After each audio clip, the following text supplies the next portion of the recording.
Welcome to a special edition of GLOBEWATCH with me, Charles EBUNE, from the Hilton Hotel here in Yaoundé. A special edition because we are receiving the president of FIFA in an exclusive interview granted to the Cameroon Radio Television. In about 1 year, 5 months from now, the next World Cup will take place in the Gulf state of Qatar. And that possibly will be the major sporting competition to be organized possibly in the post-COVID-19 environment, an environment in which at least 100 million people have been infected globally, plus 2 million others have died because of COVID-19, with several economies being destroyed globally. Just how far is the football family faring in the COVID-19 environment, and what measures are being taken to save football in the era of COVID-19? My guest today on GLOBEWATCH is the president of the Federation of International Football Association, Gianni Infantino.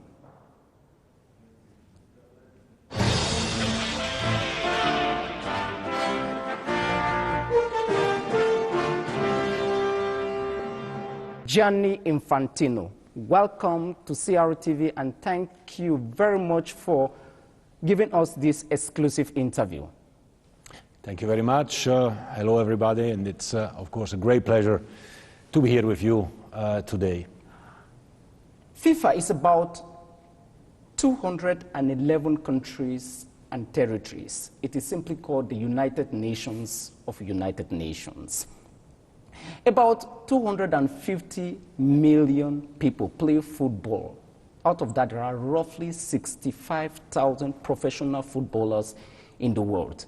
By 2018, because of the World Cup, you generated to the global economy roughly $5 billion. You know the impact of COVID-19 on other sectors like tourism, aviation, losing roughly $910 billion. What has been the impact of COVID-19 to the football family? Well, the impact of COVID-19 to the football family has been huge, obviously. The first impact has been that football has stopped everywhere in the world. This didn't happen since World War II, more or less, that for really a few months football stopped. The consequence of that, and we can still feel it, is also an economic one, because obviously when you cannot play, when you have to play competitions in a reduced format, when you cannot allow spectators in stadiums, then this obviously has also a big economic impact, which worldwide it has been so far of around 12–13 billion US dollars. It's a huge amount, bearing in mind that the global revenues of football worldwide are in the range of 42–45 billion US dollars. Now, we have been taking, of course, some measures, because it is very important that we keep the flame of football alive. And FIFA has designed, as the only organization in football, a big worldwide COVID relief package of value of 1.5 billion, which has allowed, out of the 211 countries in the world that you were mentioning, certainly 150 of them to survive thanks to this COVID relief fund. The others, they are solid enough to survive on their own, but also they have benefited from this fund because it was necessary to keep the flame alive, to keep football alive, youth football, women's football, men's football. Not necessarily the top professional sector, but really football in total. We have also been obviously elaborating a back-to-football health protocol together with the World Health Organization that has been the basis for global football to resume, for matches being played first, of course, in empty stadiums. Then, as we have seen tonight, and I was very happy at the opening of the Shan here in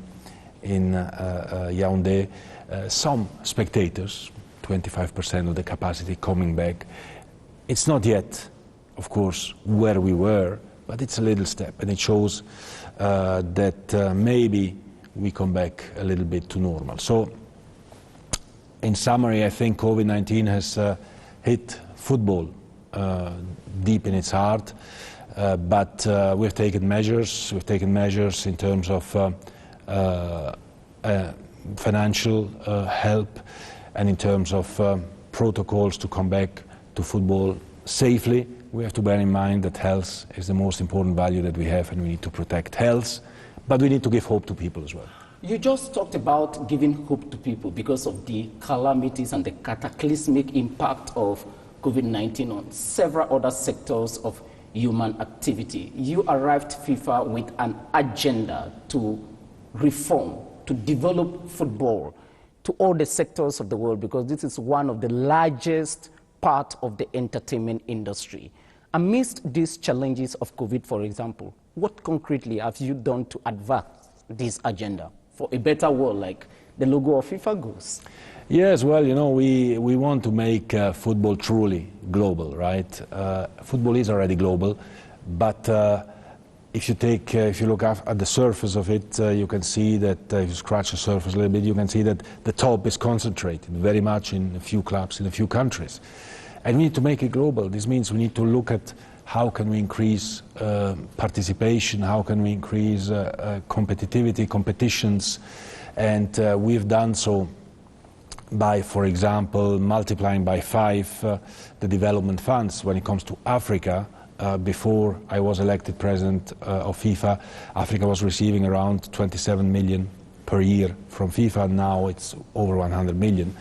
So they go into development projects. In addition to this, we have increased the number of participants for the Men's World Cup. And this means for Africa, instead of 5 African national teams, there will be probably 10, 9 for sure, and 1 who has to play a playoff. So potentially For next year? For 26. Oh, 26. But 26 starts now. Yeah, Not absolutely. yet for 22, but for 26. Absolutely.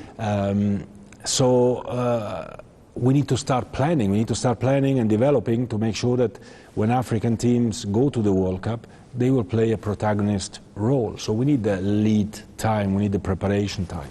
We need the same for the Women's World Cup, instead of 24, 32 teams as of 2023. So we are pushing that. We have ideas and plans on developing youth competitions to make them more, to play them on a yearly basis instead of every 2 years, to give every age category more opportunities.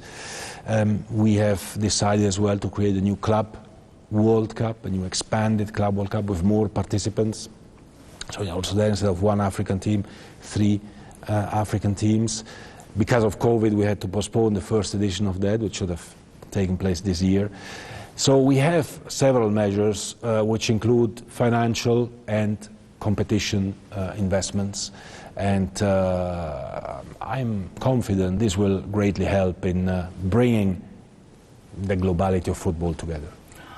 Bringing the globality of football together. And if you are in Cameroon, it's because you wanted to take part as the president of FIFA to the first major football competition of the year, the African Nations Championship, whose opening ceremony just held a while ago, with Cameroon beating Zimbabwe in the opener. First of all, what is your appreciation of that opening ceremony? And your visit equally coincided with a coincidence of the cancellation of the elections that elected the current management of the Cameroon Football Federation. So after that, what is the roadmap? What is next?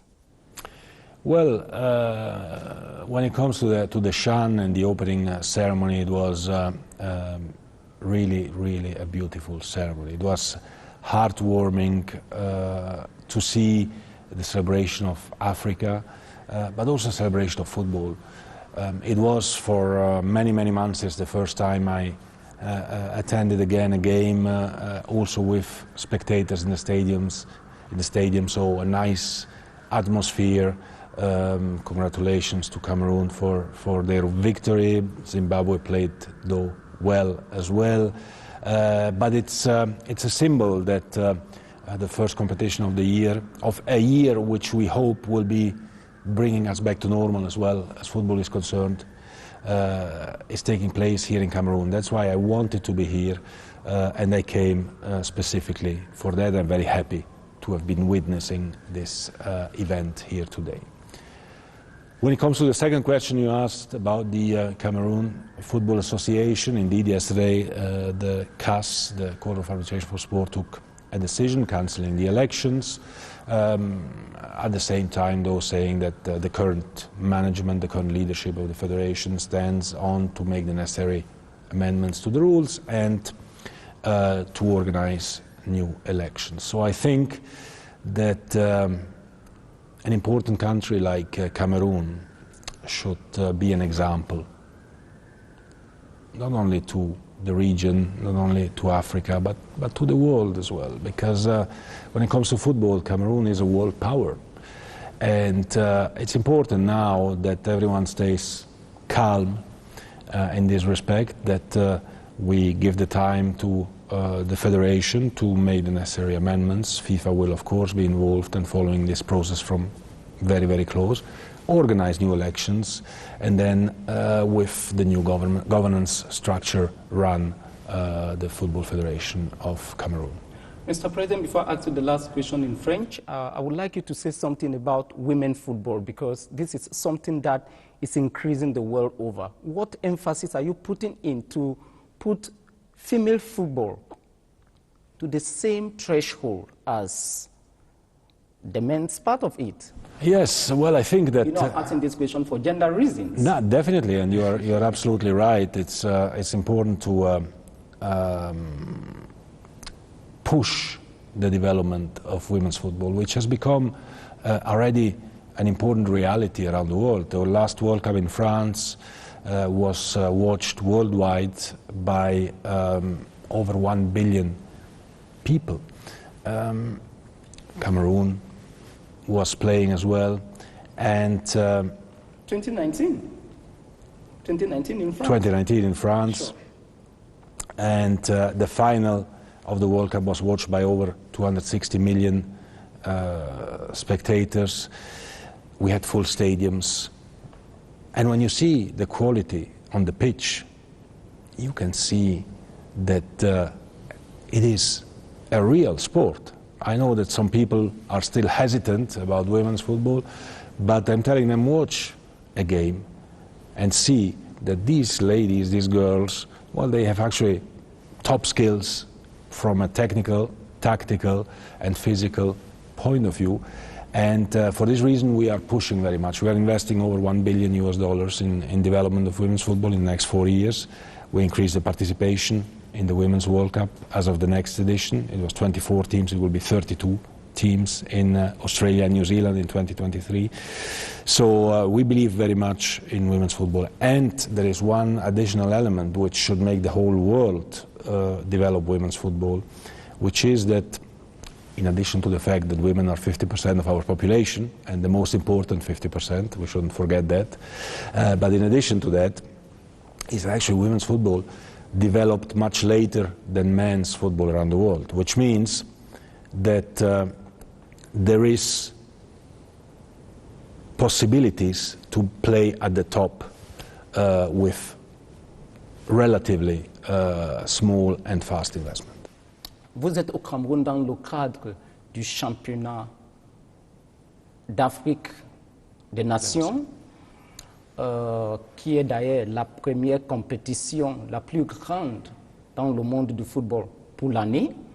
Vous venez d'assister à la cérémonie d'ouverture et au match d'ouverture, un match que le Cameroun a gagné contre le Zimbabwe.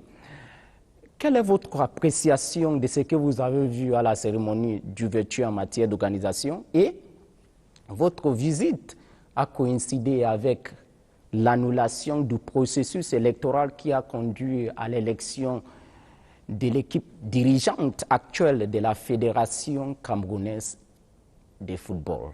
Quelle est la suite? Alors tout d'abord, effectivement, je suis très content d'être ici au Cameroun pour l'ouverture du CHAN. C'est le premier tournoi international de l'année d'une année 2021 qu'on souhaite être meilleure que l'année 2020, après tout ce qu'on a passé, évidemment avec le Covid. Revenir au football, revenir dans un stade où il y avait des spectateurs, évidemment c'était pas plein, c'est pas possible pour des raisons de santé en ce moment, mais quand même il y avait 25% de la capacité des spectateurs.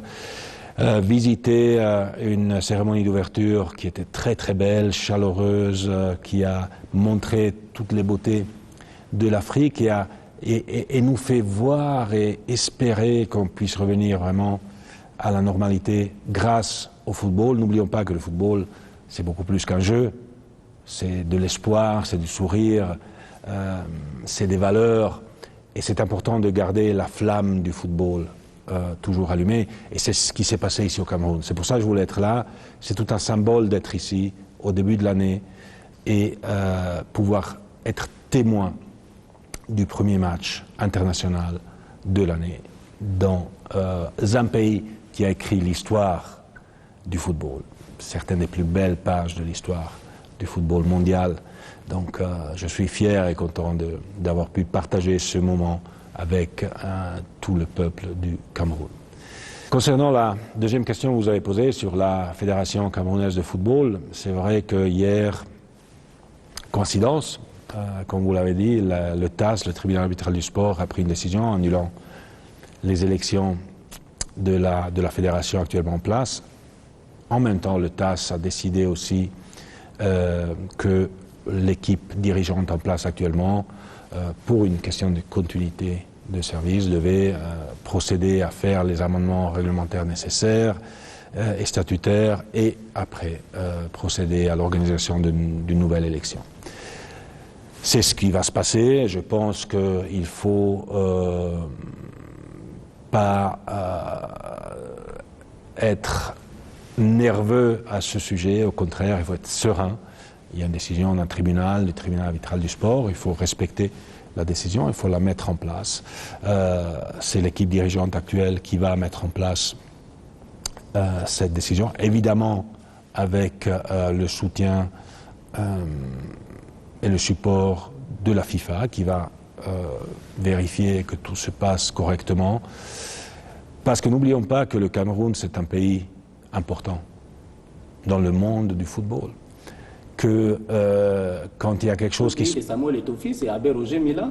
Pardon? Le pays de Samuel Eto'o, c'est Albert Roger Mila. Absolument. Entre beaucoup d'autres, hein, Samuel Eto'o, Roger Mila, Thomas Nkono, Biage, Bell, il y en a au Mambik, mais il y en a beaucoup qui ont écrit vraiment de belles histoires. On peut rester jusqu'à demain, mais c'est vrai.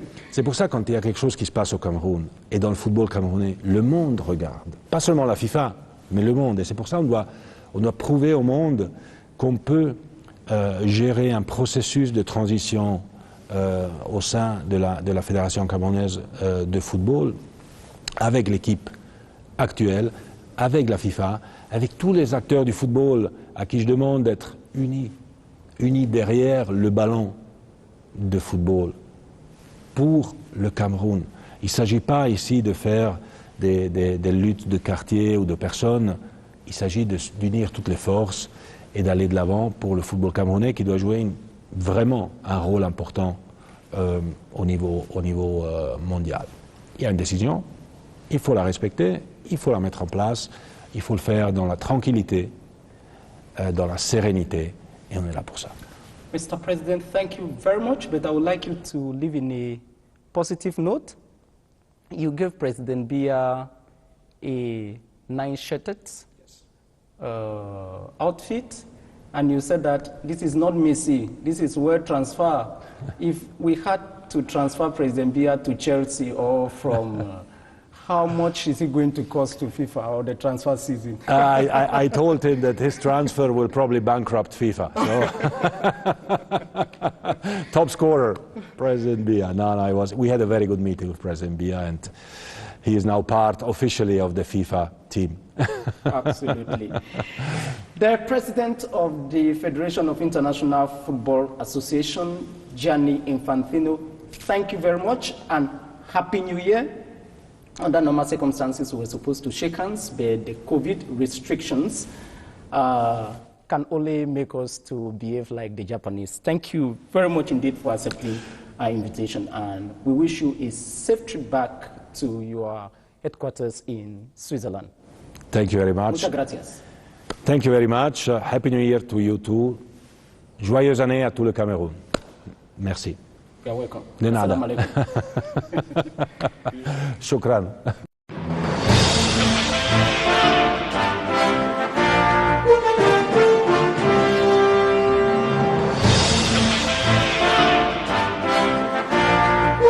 C'est parti pour le Chan Total Cameroun 2000.